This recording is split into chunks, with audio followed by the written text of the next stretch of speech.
way to the theater. We are watching the first of the Lord of the Rings trilogy, The Fellowship of the Ring. It is the 25th anniversary, which means it's around your age, actually.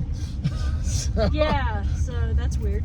We're going to step back into Middle-earth, see what it's like to go on an adventure.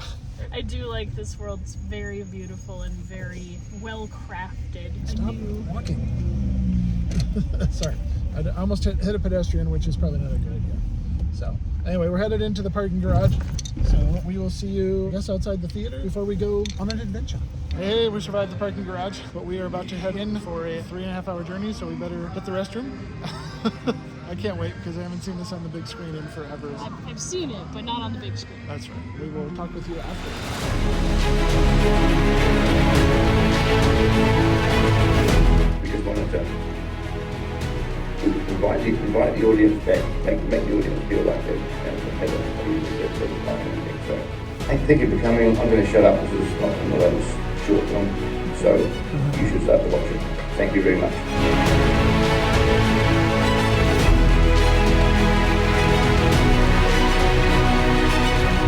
Hey, Hello, I'm X. and I'm Z. We're trying out new microphones. Yeah, we don't know how these things work.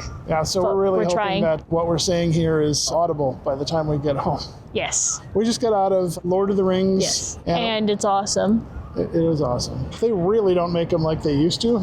The set design, Yeah. the way that everything looks so beautiful, the way that everything was just perfectly designed for every single thing. I did some nerding and found out that the pillars in the Dwarven area Yeah. was actually based on I think it's called Art Deco. Yes. Yeah, the same kind of style as the inside of the Empire State Building. Oh. I thought that was really cool. It's just, there's so much care put into it. A true artisan's movie that just went mainstream. For those of you who've been sleeping under a rock for the past... How old I am. The Lord of the Rings is a book series, or you can buy the huge bound big book edition, and it was written decades and decades ago by J.R.R. Tolkien. Over time, the book increased in popularity, eventually becoming the 20th century's second most read book after the Bible.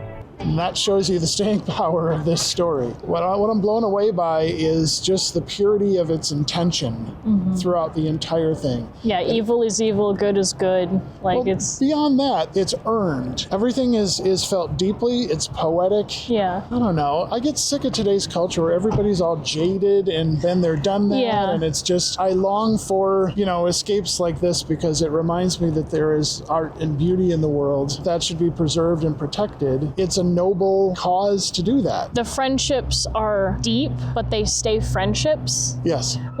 That's allowed to be deep. There's so many stories where they're more than friends clearly because they got so deep, but it's no, can they just be really close friends and Right. care about each other deeply? And that's the thing that's kind of missing in movies and TV these days. Real strong friends Yeah. that have emotional moments together, but it Yeah. doesn't cross any lines and it's not intimate or romantic. It's Yeah. just a close friend. Yeah.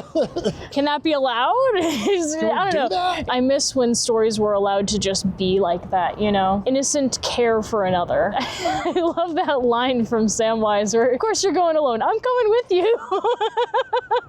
He just wants to be there to help his friend. And Yeah. it's just, And again, that's that pure intent. yeah. Not that anybody wants to go to war with Mordor, but you wish for this to be like how the world operated. I get inspired by seeing this because this is an extremely well-crafted story, and it just lifts you up and it gives you courage and hope, Yeah. and you just feel like your life matters. You can make a change that impacts lots of other people. Even if you're just one person. Yeah, and you can make a difference. Yeah. That's what Galadriel tells Frodo.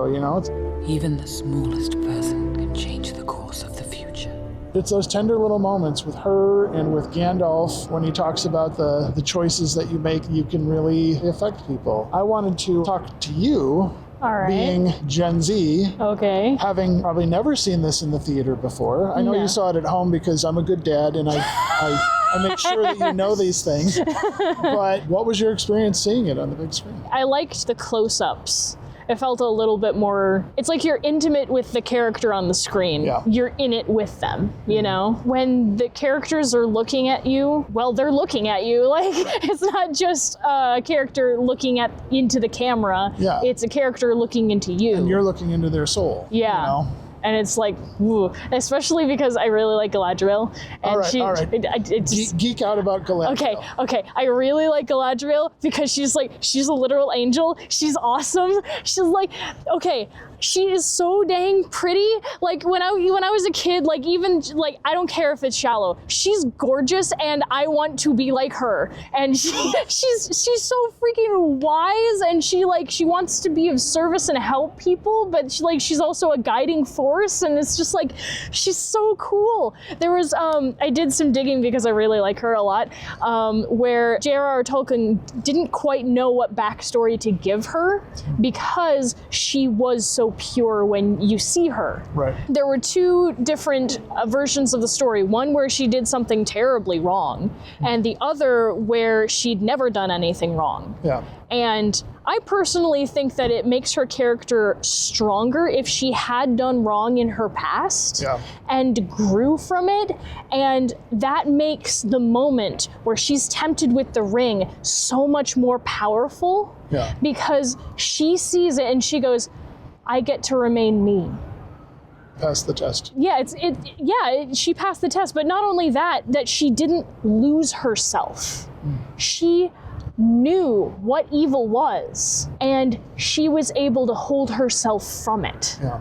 After everything she'd gone through. Yeah, it's a real test of her character. I mean, Gandalf stopped himself from being tempted, but everybody around that ring has their weaknesses and temptations, and it's just so bizarre. I mean, it's like there's plenty of discussions you can have about what the ring actually represents. In the movie, they say, well, it's evil. Now, me, I think it's like something that just ratchets up your sin or your immoral stuff to the highest nth, and it's like, can you lay that down so that you don't take that power? You know, the thing that really struck me this time is just like, men above all things seek power. 9 rings were gifted to the race of men, who above all else desire power. And it's weird to me because I don't really seek power, but there are so many people who do, and that's what they want. They want power over people. They want, I can't fathom that. I see it as temptation. That's my main thing, is because temptation can be anything for any person. Yeah. And that's the reason why it's hard for people to resist it, because it's personal to them. Yeah. And every single thing that people were talking about with the ring was tempting personal. them, yeah. When he came to Frodo and he closed his hand. No, that's Aragorn. That was him pushing away and running away from temptation. Yeah. That's really hard to do for anyone. It shows integrity. Exactly. I loved Aragorn in this. He is, it's what he called Sam, stout of heart, you know?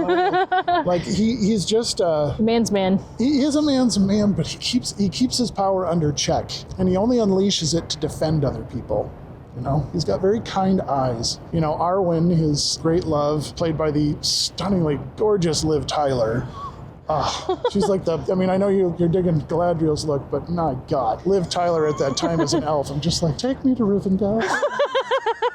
It's not because I'm in love with her, it's because I'm in love with the idea of this pure beauty that seems only accessible on this side of heaven through fantasy. You know, to see that and to see love and care, but also defense and power from her, because she stood against 5 ring wraiths. She was ready to die for Frodo to live. I always love that scene so much. There's the power of this story is not just the journey, but it's what it does to you as an audience member going through it. Because you're being invited in this world, you're going on this adventure, but it's testing your character too. What would I do with that power? You know, I love this beauty. Would I fight against this evil? Would I be passive or would I be assertive? The story is just so powerful and so strong. You can't help but just totally immerse yourself in it, which is very different than a lot of things these days, which is sort of like second screen viewing or stuff that you just sort of flick through. This isn't a quick dopamine hit. This is a long ride. This is where you sit down and you really walk it with them. With the story that I want to write, I won't give too many details away, but it is a long journey. journey, it is really difficult to figure out who to trust. People change over time, and it's not always for the better. You have to figure out who is going to stand steady and who is going to change, and what side are they choosing when they choose. There's so many characters in this, but each one is given their due, which I really appreciated. The destination is Mordor to destroy the ring, but the journey is far more important than the destination. You're invested in these characters. You care about each one of them. Even the goofy Hobbit guys, you know,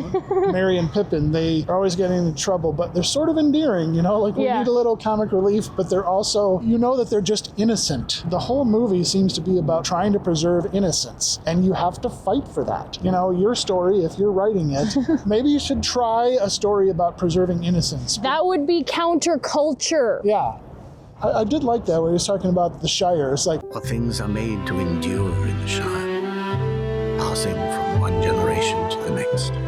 Yeah. and if you want to have something that lasts, I want to make something that lasts, then it's got to tap into those things that are universal, but very individual. A struggle that you're going through that you need strength from a higher power or from other people to overcome. You know, these individual battles that you have, all of Frodo's journey, you could reconstruct into being like a psychological journey for yourself. You know, it's like, where have I come from? Where am I going? Have I sat in a comfort zone and I'm not really being challenged? Mm-hmm. Is there something true and good that I need to fight to preserve? Is there something that you're running from? Is there something that you need to address? Is there something that you need to take charge in that you're too afraid to do? You have to know who you are. You have to know what you want to do, and you have to know where you want to go. That's about as simple as you can get, but those questions are often completely avoided, or you're distracted from dealing with them because you're just hyperstimulating yourself with all this other stuff. It's just like, if you really thought, who am I?